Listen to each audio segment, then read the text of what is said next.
Hello friends. आज भी topic जो है बड़ा इंटरेस्टिंग है। आज बेटा हम बात करने वाले हैं कि ये जो कोरोना से इम्पैक्ट आया है स्टूडेंट लाइफ पे और उसके फ्यूचर पे, इसके बारे में हम बात करेंगे। ठीक है, देखो बेटा, सरकमस्टांसेस बहुत खराब थे। ठीक है, इस वजह से क्या हुआ, जिसने भी जो डिसीजंस लिए वो अच्छे हैं, लेकिन बेटा एक स्टूडेंट की लाइफ पे क्या इम्पैक्ट आया और उस स्टूडेंट को क्या क्या सफर करना पड़ेगा फ्यूचर के अंदर। और अगर स्टूडेंट अभी कोई ऐसे स्टेप्स उठा लेता है जिससे जो उसका जो भी नुकसान हुआ है वो फुलफिल हो जाए, तो मे बी द पॉसिबिलिटी कि वो क्या करे फ्यूचर में, उसका जो भी उसका कैरियर है वो बहुत अच्छा हो। तो आज हम कुछ इम्पैक्ट्स की बात करने वाले हैं कि कोरोना की वजह से या फिर जो भी सर्कमस्टांसेस के अंदर चेंज आए और जो भी डिसीजंस हमारे जो लोग थे उन्होंने लिए, जो भी हायर अथॉरिटीज के लोग थे उन्होंने लिए, क्या क्या उनके लिए मतलब जो भी प्रॉब्लम्स रही होंगी इस वजह से उन्होंने ये डिसीजंस लिए। लेकिन अभी हम बात करने वाले हैं कि भाई हमारे ऊपर क्या इम्पैक्ट आया और उस इम्पैक्ट आने की वजह से हमें क्या क्या डिसएडवांटेजेस हो रहे हैं और उन डिसएडवांटेजेस को हम कैसे कवर करें। तो पहला जो मैं बात करना चाहूंगा वो ये करना चाहूंगा कि जो आपका कोरोना की वजह से जो था, कई लोग प्रमोट हुए, कई लोग क्या हुए, प्रमोट हुए। तो प्रमोट होने से क्या बैड इम्पैक्ट आया मैं आपको बता रहा हूं।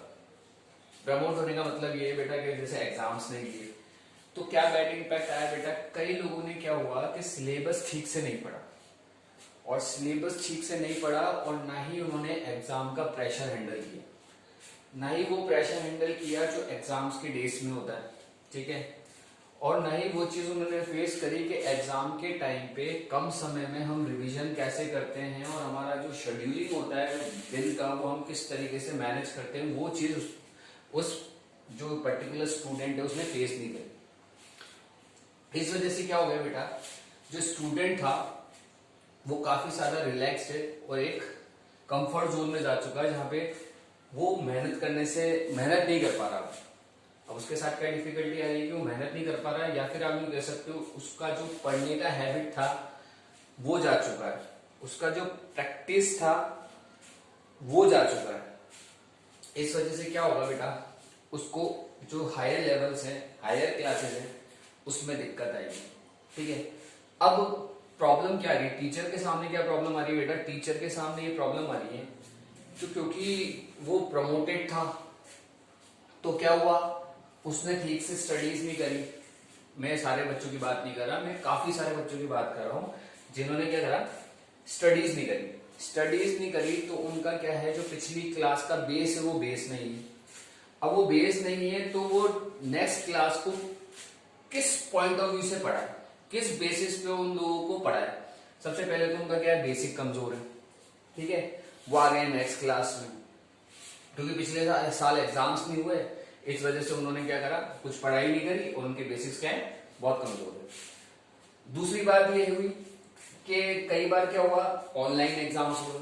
ऑनलाइन एग्जाम्स हुए तो काफी सारे बच्चों ने क्या करा, ऑनलाइन एग्जाम्स में या तो बुक खोल के पेपर दे दिए या फिर आपस में फोटो खींच के शेयरिंग करी, जिस वजह से उन्होंने, आप यूं भी कह सकते हैं चीटिंग की वजह से उनका बेस क्या है, कमजोर है। अब वो आ गए नेक्स्ट क्लास के अंदर, तो नेक्स्ट क्लास में बेटा जब वो टॉपिक्स को पढ़ते हैं तो उनका बेसिक्स कमजोर होता है। इस वजह से क्या होता है, वो आगे के सब्जेक्ट्स, आगे की क्लासेस के सब्जेक्ट्स जो हैं वो नहीं पढ़ पा रहे। तो ये बैड इम्पैक्ट्स आए हैं। बैड इम्पैक्ट सबसे इंपॉर्टेंट बैड इम्पैक्ट जो है, बच्चे का जो है बेसिक्स वो जो है कमजोर हो चुके हैं। जो भी स्टैंडर्ड में वो था, आप अगर फर्स्ट ईयर वाले की बात कर रहे हो वो सेकेंड ईयर में आ गया है, तो सेकेंड ईयर में आ गया तो सेकेंड ईयर का सिलेबस उसको किस बेस पर पढ़ाया जाए, बिकॉज कई बच्चों ने तो इनफैक्ट बुक्स ही नहीं खोली है। ठीक है, अब चलो एक और बात इस पे मेरे को करनी है कि भाई कई यूनिवर्सिटीज ने क्या कर दिया कि भाई जो आपका पेपर है वो आपको 50% देना है और आपको 50% ही टाइम दिया जाएगा। पेपर जो है आपको 50% ही अटेम्प्ट करना है और आपको 50% ही टाइम दिया जाए। अब क्या हुआ, क्योंकि ये 50% ही देना है, 50% ही टाइम दिया जाएगा, तो अब बच्चे का क्या कर रहा है, दिमाग से वो यूं सोच रहा है कि मैं तो क्या करूंगा, अगर मेरे पास 5 यूनिट्स होती हैं तो मैं क्या करूंगा, 2 यूनिट्स ही पढ़ जाऊंगा। ठीक है, 5 यूनिट्स है तो 2 यूनिट्स ही पढ़ जाऊंगा। इससे क्या डिसएडवांटेज है बेटा, जब आप 2 यूनिट्स पढ़ के जाते हो तो आप पूरा कोर्स पढ़ के नहीं जाते हो, और पूरा कोर्स पढ़ के नहीं जाते हो इसका मतलब जो 3 यूनिट से रिलेटेड बेसिक्स हैं या इंपॉर्टेंट पार्ट जो 3 यूनिट्स में आता है वो आपने नहीं कवर किया है। अब क्या प्रॉब्लम आएगा बेटा, अगर आप एक प्रोफेशनल डिग्री कर रहे हैं और आपने ऐसा कुछ किया है तो बेटा उससे तो जो इम्पैक्ट है वो आपकी जॉब पर भी आएगा। फ्यूचर में बेटा जब आप इंटरव्यू देने जाओगे, अगर आपसे क्वेश्चन अराइज हुए उन 3 यूनिट से रिलेटेड, अगर क्वेश्चंस अराइज हुए उन 3 यूनिट से रिलेटेड, तो बेटा क्या गारंटी है कि आप जवाब दे पाओगे। ठीक है, एक चीज और मैं बताता हूँ, चलो आप इंटरव्यू देने गए, जो आपके साथ कॉम्पिटिटिव पर्सन बैठा है, जो आपके साथ कॉम्पिटिटिव पर्सन बैठा है वो आपके सेम बैच का होगा, ये क्या गारंटी है।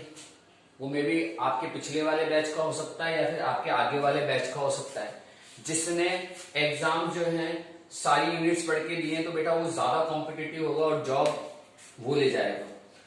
तो क्या हो रहा है बेटा, जो कोरोना से इंपैक्ट आ रहा है, एक तो बच्चा रिलैक्स्ड है, बच्चे की मेहनत करने की आदत नहीं है, बच्चे का प्रैक्टिस छूट चुका है, बच्चे ने प्रेशर हैंडल नहीं किया है। ठीक है, फिर अगर उसने एग्जाम दिए हैं तो ऑनलाइन दिए हैं। दूसरा, अगर उसने 50% वाले क्राइटेरिया में एग्जाम दिए हैं तो उसने कुछ सिलेबस पढ़ा नहीं है।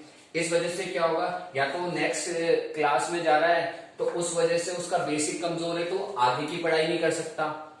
अगर वो प्रोफेशनल कोर्सेज कर रहा है तो प्रोफेशनल कोर्सेज में उसको नुकसान है कि उसकी जॉब गारंटी नहीं है, उसको जॉब मिल ही नहीं सकती है। क्यों? क्योंकि हमेशा जो उसके साथ पर्सन खड़ा होगा, ये प्रोबेबिलिटी नहीं है कि वो हमेशा उसी बैच का पर्सन आएगा जो जिस बैच से वो रिलेट करता है। आगे वाले या पीछे वाले बैच का आएगा जिसने पूरा का पूरा सिलेबस पढ़ के अगर एग्जाम्स दिए वो ज्यादा कॉम्पिटिटिव हो जाएगा।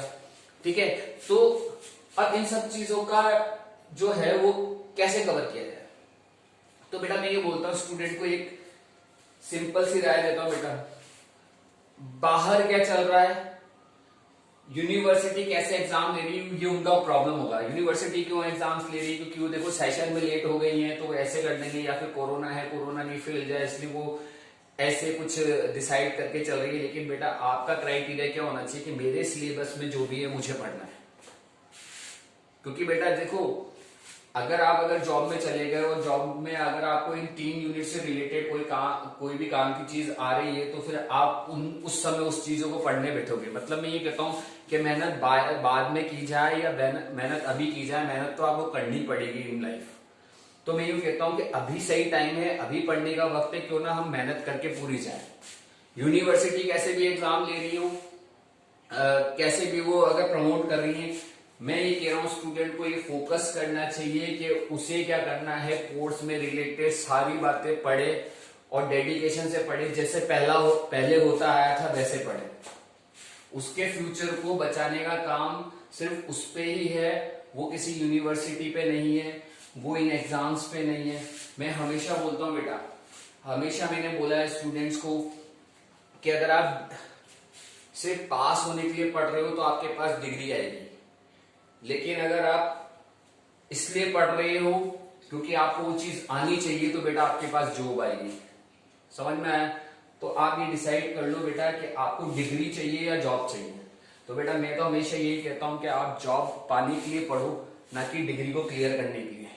डिग्री को क्लियर करना अभी कोरोना टाइम के में बहुत आसान काम है। आपको क्या करना है, सिंपली ऐसे में 2 यूनिट्स पढ़ के जानी और आप क्लियर हो जाओगे। ठीक है, तो बेटा एक बार ध्यान रखो कि भाई ये जो भी चल रहा है इसमें सिर्फ स्टूडेंट सफर कर रहा है और ये भी स्टूडेंट पे डिपेंड करता है कि वो अपना फ्यूचर कैसे बचाएगा। ठीक है, आप सिर्फ 2 यूनिट मत पढ़ो, आप जितना पढ़ सकते हो उतना पढ़ो।